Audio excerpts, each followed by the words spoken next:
I bet you don't know about the group of black men that scared the KKK into submission and scared them out of their town because they don't want you to know about that.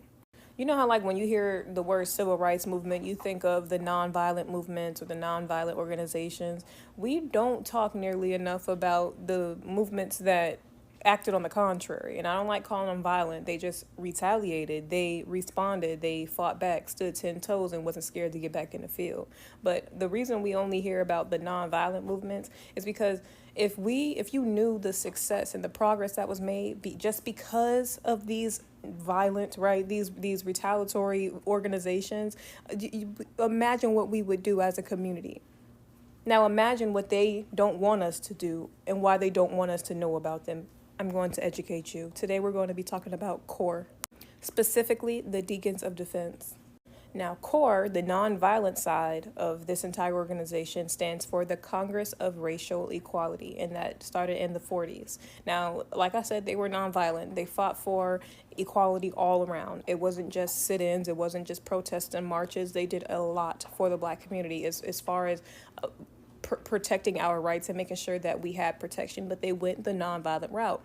Now, they facilitated a lot of the marches that we know today, and they were a part of a lot of the marches that we know today, but unfortunately, they were kind of overpowered by Martin Luther King's civil rights movement, which it doesn't matter who gets the credit, but I think it's important that we know about them.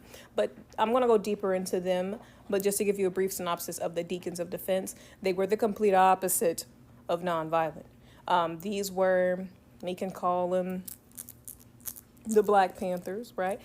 These were the young black men that were not scared to protect their communities and retaliate when something happened to someone in their community. Not only was it retaliatory, it was also simply walking around the streets, right? They would post up at the voting polls because during this is a time where the black vote was important, and it was so important that it was being suppressed to a point where they were massacring black people at the polls. So these black men within Jonesboro and also in a few other cities, we'll go into that, decided to post up at these polls. They posted up at pools, at bars, at lunch counters, cafeterias, the movie theaters. They posted up, and it wasn't that they were there to intimidate anyone, but they were there simply to provide safety and security to the black people that actually were trying to enjoy these services and just exercise their right to have fun, to just live your life and have fun.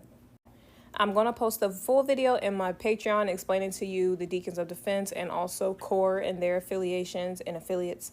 I don't post regularly in my Patreon. If you do support my Patreon and you become a subscriber, this will just be a donation to my nonprofit, which is dedicated to keeping Black history in our schools. And this is just one initiative out of the many initiatives that I'm currently working on, but this is the main focus, is keeping Black history, whether it be in our schools, in our community centers, teaching in our churches, whatever may have you. But your donation, your subscription will be used to help my nonprofit. But yeah, did you know this? And maybe next time somebody mentions the civil rights movement and they try and like shit on the fact that they were nonviolent and it got us nothing, there was also the contrary. And they definitely got us something. So did the people that responded to said violence with violence.